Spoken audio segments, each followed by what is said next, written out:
श्री स्वामी समर्थ. तुम्हा सर्वांचे स्वामी कृपा या चॅनलमध्ये स्वागत आहे. गुरुचरित्र पारायण काळात किंवा पारायण करत असताना गुरुचरित्राचे सप्ताह काळात केंद्रामध्ये किंवा घरी पारायण करताना बऱ्याच जणांना खूप अनुभव येत असतात. कुणी हे अनुभव सांगतं किंवा कुणी हे अनुभव सांगत पण नाही, पण अनुभव येतातच. जर तुम्ही पहिल्यांदाच पारायण करत असाल तर तुम्हाला आजचा हा व्हिडिओ महत्त्वपूर्ण ठरणार आहे. तर व्हिडिओ स्किप न करता शेवटपर्यंत नक्की पहा. ज्यावेळी आपण गुरुचरित्राचं पारायण करतो, तो जो सप्ताह असतो, तो जे 7 दिवस असतात, त्या काळामध्ये दत्त महाराजांचं अस्तित्व खूप जास्त प्रमाणात सक्रिय असतं. तर सप्ताह काळामध्ये किंवा जर घरी गुरुचरित्र पारायण करतो तो काही ना काही थोड्याफार संकटांना आपल्याला सामोरं जावंच लागतं किंवा जावंच लागणार आहे, ही आपली मनाची तयारी करूनच ठेवायची. कारण दत्त महाराज, श्री स्वामी समर्थ महाराज आपली खूप जास्त परीक्षा घेत असतात, बघत असतात. त्याच्यामुळं ह्या समस्यांना आपल्याला सामोरंच जावं लागतं. हे बऱ्याच जणांच्या बरोबर झालेलं आहे, माझ्या बरोबर सुद्धा ह्या गोष्टी झालेल्या आहेत. तर काय, आपण ज्या वेळेस पारायणाला बसतो तो पहिला दिवस हा सगळा घाई गडबडीतच निघून जात असतो. एकंदरीत बऱ्यापैकी दिवस जातो. पण दुसऱ्या दिवशी किंवा तिसऱ्या दिवशी काय होत असतं, बऱ्याच जणांना शारीरिक त्रास व्हायला सुरुवात होत असते. तर कधी कधी शारीरिक त्रास म्हणजे पायाला गोळे येणे, पाय अचानक दुखणं, तसेच सकाळी उठायला उशीर होतो, खूप उशीर होतो सकाळी उठायला. अशा प्रकारच्या समस्या ह्या सुरुवातीच्या काळामध्ये आपल्याला जाणवायला लागतात. किंवा एखाद्या 2 दिवसांमध्ये काय होतं, अचानक घरात आहे ना सगळं व्यवस्थित असताना अचानक वादविवाद होतो आणि म्हणजे शब्दाला शब्द लागतात. कोणत्याही कारणाने आपण कितीही आपलं कंट्रोल केलं स्वतःचं तरी पण भांडणं होतातच. पण अशा वेळेस काय करायचं, घाबरायचं नाही. तुम्हाला फक्त एवढंच समजून घ्यायचं आहे की दत्त महाराज आपली परीक्षा बघतायत. आपला सेवेकरी, आपला भक्त आपल्याला एवढं श्रद्धास्थानी ठेवून आपलं पारायण करतो का, आपली जी योग्यता आहे म्हणजे आपण दत्त गुरु महाराजांच्या योग्यतेचं आहे की नाही ते दत्त महाराज बघत असतात. कितीही अडचणी आल्या तरी पारायण पूर्ण करतो का, मध्येच सोडून देतो. असं बऱ्याच जणांचं होतं का पारायण कधी कधी मध्येच सोडून देतात. तर तसं अजिबात करायचं नाहीये.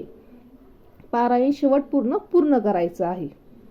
कारण माझ्या बाबतीत सुद्धा बऱ्याचदा असं होत असतं, म्हणजे झालेलं आहे का स्वामी महाराज, दत्त महाराज माझी फार परीक्षा बघतात का ही पारायण करते की नाही करत, सोडून देते मध्येच.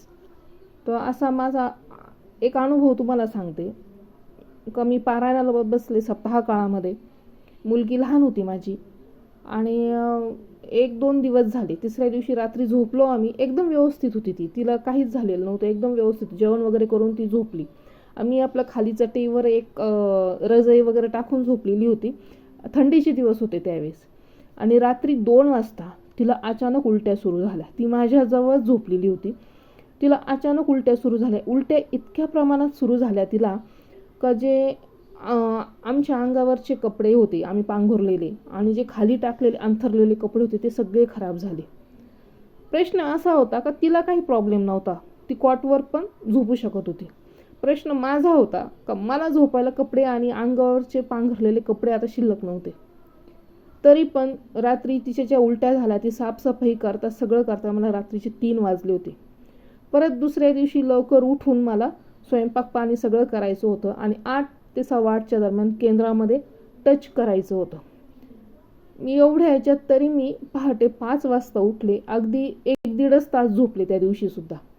मी म्हणजे इतकी फ्रेश होते त्या ह्याच्यात सुद्धा. मी अजिबातच डगमगले नाही का मला पारायण करायचं आहे, मी करणारच आहे. आणि हे मी ज्यावेळेस हा माझा अनुभव होता त्यावेळेस माझा सप्ताह काळामध्ये स्वामींच्या दत्त जयंतीचा सप्ताह होता तो. त्यावेळेस माझी दुसरीच वेळ होती केंद्रामध्ये सप्ताहाला बसायची. घरी पण करत असताना असे अनुभव आले, पण हा जो अनुभव होता हा फार भयंकर होता. आणि दुसरी गोष्ट अशी का दुसऱ्या दिवशी सुद्धा मिस्टरांचा जॉब होता, त्यांना ड्युटीवर जायचं होतं, कमिटी वगैरे होती कॉलेजवर, त्याच्यामुळे त्यांना सुट्टी टाकणं शक्य नव्हतं. मुलगा जवळ नव्हता. तिला मला दवाखान्यात घेऊन जायचं होतं. तर 8 ते 10 पर्यंत ते पारायण करून आली.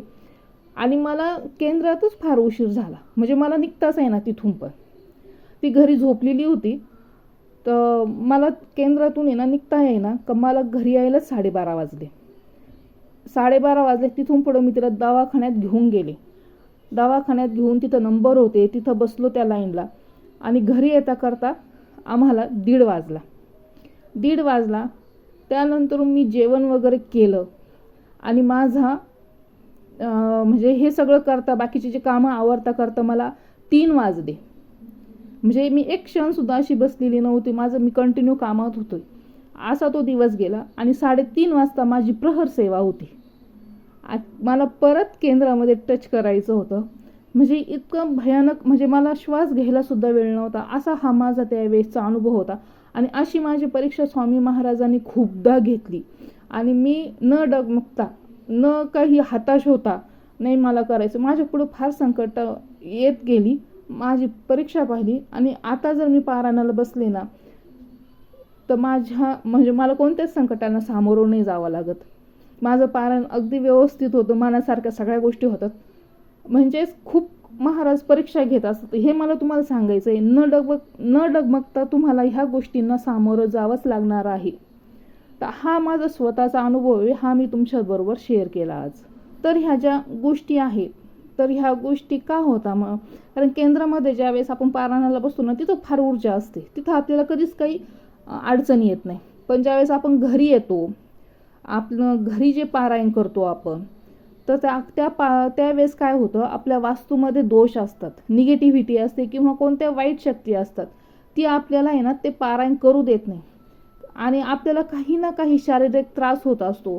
तसेच आपलं कधी कधी काय होतं, आपलं वाचन करताना असं मन आहे ना असं भरकटत राहत असतं. म्हणजे आपण फक्त बोट ठेवतो आणि आपल्या मनामध्ये ना वेगळेच काहीतरी विचारांचं गोंधळ चालू असतो किंवा वाईट विचार आहे ना मनामध्ये चालू असतात. आणि ते सगळं का होत असतं, जे आपल्या शरीरामध्ये जी आपली निगेटिव्हिटी आहे, त्या वाईट शक्ती हे सगळं घडून आणत असतात. आणि तुम्ही मी आपण जे आहोत ते आपण आपलं पारायण सोडून द्यावं, पारायणातून उठावं, त्यासाठी ह्या गोष्टी होत असतात. कारण की गुरुचरित्र हा 5वा वेद मानला गेला आहे, वेदतुल्य ग्रंथ आहे. आणि जिथं गुरुचरित्राचं वाचन होत असतं तिथं दत्त गुरु महाराज सूक्ष्म स्वरूपात विराजित असतात. त्यामुळे काय होतं ना, तिथल्या ज्या वाईट शक्तींना, नकारात्मक ऊर्जाला त्रास होत असतो. त्यामुळे त्या शक्तीला त्रास झाला की ती आपल्याला त्रास देते आणि तुमचं पारायण खंडित करण्याचा प्रयत्न करते. पण आपल्याला एक लक्षात ठेवायचं आहे, आपलं पारायण अर्धवट सोडायचं नाही. जर फक्त सूतक, विटाळा किंवा मासिक धर्म जर आला तर ते पारायण दुसऱ्यांकडून करून घ्यायचं, पण हे पारायण कोणत्याही परिस्थितीत अर्धवट सोडायचं नाही. तसंच बऱ्याचशा स्त्रियांना काय होतं ना, अनुभव आलेला असेल, कारण येतो स्त्रियांचा सुद्धा अनुभव. कारण की त्यांना आहे ना सगळ्या स्त्रियांना काय होतं, बऱ्याचशा स्त्रियांना का मासिक धर्मामध्ये ना म्हणजे मासिक धर्माची अडचण येते. म्हणजे एखाद्या स्त्रीचं जर पारायण असेल आणि पारायणाच्या नंतर 15 दिवसांनी जर डेट असेल पिरियडची, तर पारायणाला ती लेडीज जर बसली तर तिचं 2ऱ्या, 3ऱ्या किंवा 4थ्या दिवशीच पिरियड येऊन जातो. किंवा पिरियड अगोदर जरी येऊन गेलेला असला 8-10 दिवस, तरी पारायणाला बसल्यावर पिरियड येतो म्हणजे येतोच. म्हणजे असं बऱ्याच भगिनींना अनुभव आलेला आहे, माता भगिनींना अनुभव आलेला आहे. तर यात फक्त एवढंच समजायचं की आपले ना जे प्रारब्धाचे भोग आहे ना, हे आपल्याला अडथळे आणत आहे.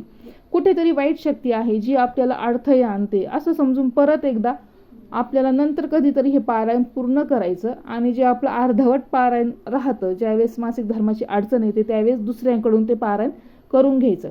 आणि परत एकदा नव्यानं आपल्याला प्रयत्न करायचा आहे, आपलं काम करायचं आहे, पारायण परत करण्याचा प्रयत्न करायचा. बाकी दत्त महाराज, स्वामी महाराज बघणार आहेत. आपल्या योग्यतेनुसार, आपल्या वेळेनुसार, आपल्या वेळेमध्ये आपल्याला सगळं काही आपल्याकडून करून घेणार आहे. फक्त श्रद्धा ठेवायची, श्रद्धा ढळू द्यायची नाही. कारण की श्रद्धेशिवाय, विश्वासाशिवाय ह्या आध्यात्मिकतेला आहे ना सगळ्यात जास्त श्रद्धा आणि विश्वास लागतो. जर एकदा तुमचा विश्वास ढळला, श्रद्धा तुम्ही ठेवली नाही, तर मग तुमच्या हातामध्ये काहीच पडत नाही. त्याच्यामुळे श्रद्धा आणि विश्वास हा ठेवायचा आहे, निश्चिम श्रद्धा लागत असते. तर अशा प्रकारच्या अडचणी आपल्या पारायण काळात येत असतात आणि स्वामी महाराज, दत्त महाराज आपल्या परीक्षा बघत असतात. तर तुम्हाला आजचा व्हिडिओ माहिती जर आवडली असेल तर लाईक करा, कमेंट करा आणि ही माहिती जास्तीत जास्त लोकांपर्यंत शेअर करा. आणि कमेंटमध्ये तुम्हाला पारायण काळात काय अनुभव आले ते नक्की सांगत जा. आणि जर तुम्ही नवीन असाल तर तुम्हाला हा व्हिडिओ नक्कीच महत्त्वाचा ठरणार आहे. आणि कमेंटमध्ये तुमचे अनुभव सांगायला विसरू नका. आणि स्वामी कृपा या चॅनलला सबस्क्राईब केलं नसेल तर स्वामी कृपा या चॅनलला सबस्क्राईब करा. श्री स्वामी समर्थ.